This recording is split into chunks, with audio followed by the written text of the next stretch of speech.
ඉන්දියාප්පාන් වල ටිකක් ඉතුරුනා.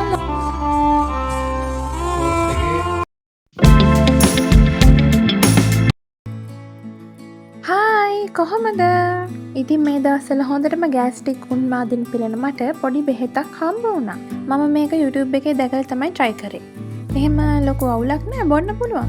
හැබැයි මං හිතන්නේ මේක හැමදාම බොන්න හොඳ නෑ. මොකද ඒක ගොඩක් ඉතින් උදේ පාන්දරම නැගිටලා ඔළුවවත් පීරන්න නැතුව ඔක බිව්වා. 25 මාර්තු වල මම මගේ කොණ්ඩේ රිලැක්ස් කරා. මම කැම්පස් ඉන්න කාලේ එහෙ වතුර හොඳ නිසා කොණ්ඩේ හොඳින් තිබුණත් ගෙදරාම කොණ්ඩේ සවුත් වුණා. කොණ්ඩේ කැඩිලා පැලිලා ගන්නම දෙයක් නැතුව ගියා. මම එක එක ඔයිල් ජාති try කරලා බැලුවා. හැබැයි එකක්වත් සෙට් වෙන්නේ නෑ. දැන් ඉතින් මේ තෙල් බෝතලේ ගත්තපු එකේ ගාලි ඉවර කරලාම බලනවා හොඳද නැද්ද කියලා. දැන් ඉතින් මොනවා කරන්නද? මං ඉතින් මගේ පරණ කොණ්ඩේ ආයේ වෙවි එන්නකම් ඉවසීමෙන් බලාගෙන ඉන්නවා. මල්ලිමයි කය ගහන දේවල් ඇත්ත වුණා නම් අපි දෙන්න දැන් කෝටිපතියෝ. ඉතින් මම මගේ කොට ඉහළ තිබ්බ රෙදි කන්දත් හොදලා නාලා පාඩම් වැඩ පටන් ගත්තා ආයෙමත්. කොණ්ඩේ ටිකක් හරි හොඳට තියෙන්නේ මෙන්න මේ සීරම් එක ගන්න නිසා. ඉතින් මට දෙයක් කියන්න ඕන. මම මේ YouTube වීඩියෝ හදන්නේ මට වීඩියෝ හදන්න තියෙන ආසාවට. මම වීඩියෝ හදන්න, එඩිට් කරන්න ඒවට හරි ආසයි. ඒ වගේම වොයිස් කරන්නත් හරි ආසයි. ඒ වගේමයි කැම්පස් යන කාලේ මට හොඳ ෆෝන් එකක් තිබුණා. හැබැයි මම ඒ දවස්වලත් YouTube පොඩි ෂෝට් වීඩියෝ හදලා දැම්මා. හැබැයි මට ඒව එඩිට් කරගන්න උන්නේ නැහැ. මොකද ෆෝන් එකේ ඉදමදි ඇප් එකක් ගන්න බෑ එඩිට් කරන්න. මොකද කිව්වොත් කැම්පස් එකේ assignment වලට අවශ්‍ය PDF ඔක්කොම තිබුණේ මගේ ෆෝන් එකේ. රෑට පාඩම් කරද්දි කන්නගෙන ආපු යෝගට් එකේ බිස්කට් එක තිබුණා. ඉතින් මට හිතුණා ලෝ බජට් විදිහට අර වයිරල් චීස් කේක් එක හදලා බලන්න.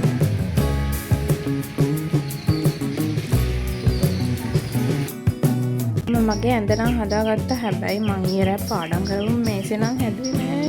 හරි නේද? මේක හදන්න මට වෙලාවක් තිබුණේ නෑ. මොකද මං ඊයර නිදා ගන්නකොට 2:00 විතර වෙලා. ඊයර රෙකෝඩ් එකක් ඇහුවා මම. අදත් දැන් වෙලාව 10යි. බත් කාලා දත් මැදලා මූණ සෝදලා ඔක්කොම කරලා ඉවරයි. මම දැන් මේක හස් කරලා මේ ආයෙ රෙකෝඩින් අහන්න පටන් ගන්නවා. මේ ෆෝන් එකෙන් තමයි රෙකෝඩින් අහන්නේ මම. මේකෙන් මම පාඩම් කරන වීඩියෝ නම් කරන්න වෙන්නේ නැහැ. මම මේක මගේ මේ සුඩ තිබ්බ කොම් බඩු ටික මම මේ කබඩ් එකේ ඇතුලේ දැම්මා. මේ කබඩ් එකේ ඇතුලේ මගේ නවකතා කෙටි කතා පොත්තක් තිබ්බ. ඒ ටික මම මේ සුඩින් තියාගත්තා. ඔන්න එහෙනම් මම ඒකත් අස් කරගත්තා. මගේ මේසෙත් අස් කරගෙන ඉවරයි. නවකතා පොත් ටික මම මෙතන තියාගත්තා. මේක වැඩි ආරක්ෂාවට කියලා මම මගේ කබඩ් එකේ දාගෙන හිටියේ. එතකොට කියවන්නේ නැහැ, මේක බලන්නෙත් නැහැ. මෙතනින් ගොඩක් පොත් කියවලා තියෙන්නේ. හැබැයි මේ සමහර ඒවා කියවන්න බැරි නෑ. ඒවා ගත්තා විතරයි. පිටුවක්වත් බැරි. ඊයේ රෑ කාන්න ගෙනාවු ඉන්දියාප්පාන් වල ටිකක් ඉතුරුනා. මං ඉතින් ඒ ටික වේලෙන්න තිබ්බා. බලමු වෙයිලද කියලා. වෙලා. හොඳට වෙලා. මේක ඔක්කොම අනිත් පැත්ත ගහමු. ඒකට අනිත් පැත්ත වෙන්නේ නේ. මම දැකලා තියෙනවා මේව වේලලා බෙදලා ඒක එක කටිය කෑම හදනවා. මාත් ඒ විදිහට හදන්න කියලා හිතුවේ. අපි මෙයාව ගෙනාවේ පාරෙන්. මෙයා මිනිස්සුන්ට පුදුම විදිහට බයයි. කොටින්ම කිව්වොත් අපේ ගෙදර කට්ටියට මාරම විදිහට බයයි.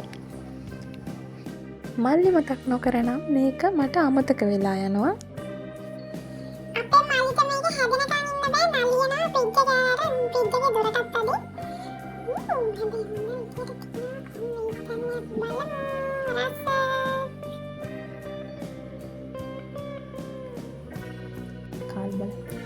මට නම් එක චුට්ටක්වත් සෙට් වෙන්නේ නැහැ. හැබැයි මල්ලි නම් ඒකට උඩරිම සාධාරණයක් ඉෂ්ට කරා. අපේ මල්ලිට මොනවා හරි දෙයක් හැදුවොත් ඒක කන්න පුළුවන් නම් ඒක කනවා. ඉතින් මට කිසි ප්‍රශ්නයක් නැහැ. මගේ යෝගට් එකටයි ඒ බිස්කට් ටිකටයි කිසිම පාඩුවක් උත් නැහැ. ගෙදර මොනවා හරි බැටුමක් හදලා තියෙනවා නම් මම අනිවාර්යෙන් කන්නේ අමු පොල් එක. බත් එකට පැත්තකින් මම පොල් ටිකක් ගාගෙන තමයි බත් කන්නේ.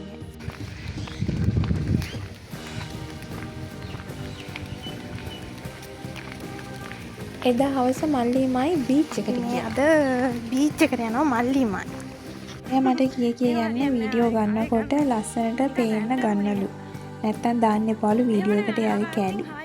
ඉතින් බීච් එක තියෙන අපේ ගෙදර ගාමයි පයින් යන දුර තමයි බීච් එකට යන පාරේ ඉඩම් දැන් ඔක්කොම අයිති කරගෙන ඒවා දැන් ඉතින් වැටවල් ගහලා අයිති කරගෙන තියෙන්නේ. අපි ඉතින් ඒ ඉඩම් මැදින් තමයි මූදු වෙරළට ගියේ. දෙබර ගහේ දෙබර ගෙඩියක් හොයන්න බලද්දී එක පොකුරට දාලා බූ. ඔය ඇතින් පේන්නේ අපේ ගමේ පන්සල. ඔයාලා දන්නවනේ ජනප්‍රවාද කතාවනෝ විහාර මහාදේවි ගොඩ බහැපු තැන. අන්න එතන හදපු පන්සල තමයි මේ.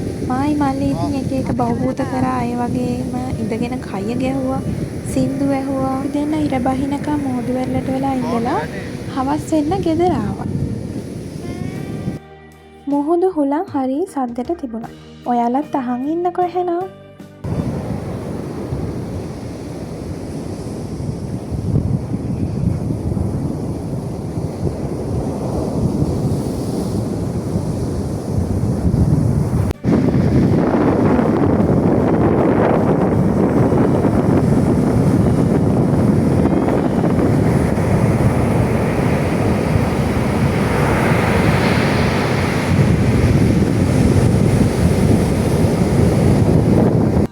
රැල්ල ආයෙත් මුහුදට යනකොට මෙන්න මේ මුහුදු ලිහිණි පැටියා වෙරළේ උඩට මතුවලා තියෙන බෙල්ලෝ අරන් ඇවිල්ලා කනවා. මේ වගේ සිද්ධියක් මොකක් හරි කාටුන් එකක තිබ්බ වගේ මට මතකයි.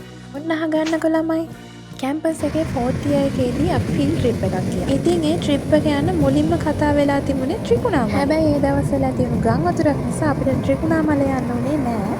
ට්‍රිප් එක යන දවස් 2-3කට කලින් ට්‍රිප් එක යන ලොකේෂන් එක වෙන් වෙලා තිබ්බේ දකුණු පළාතට. වැඩේ කියන්නේ මම ට්‍රිප් එකේ පළවෙනි දවසේ හවස ගෙදර ළඟ තියෙන මෙන්න මේ බීච් එකට ඇවිල්ලා ආයෙම ගමන ගියා. මම ඉතින් කැම්පස් ටී-ෂර්ට් එක අරන් ඇවිල්ලා කැම්පස් බස් එකෙන් කැම්පස් ලෙක්චර්ස්ලාත් එක්ක ගමේ පන්සලට ඇවිල්ලා හාමුදුරුවොත් එක්කත් කතා කරලා ගියා.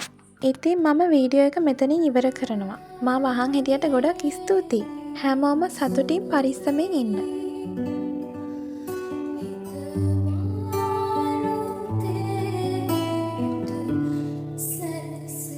Thank you.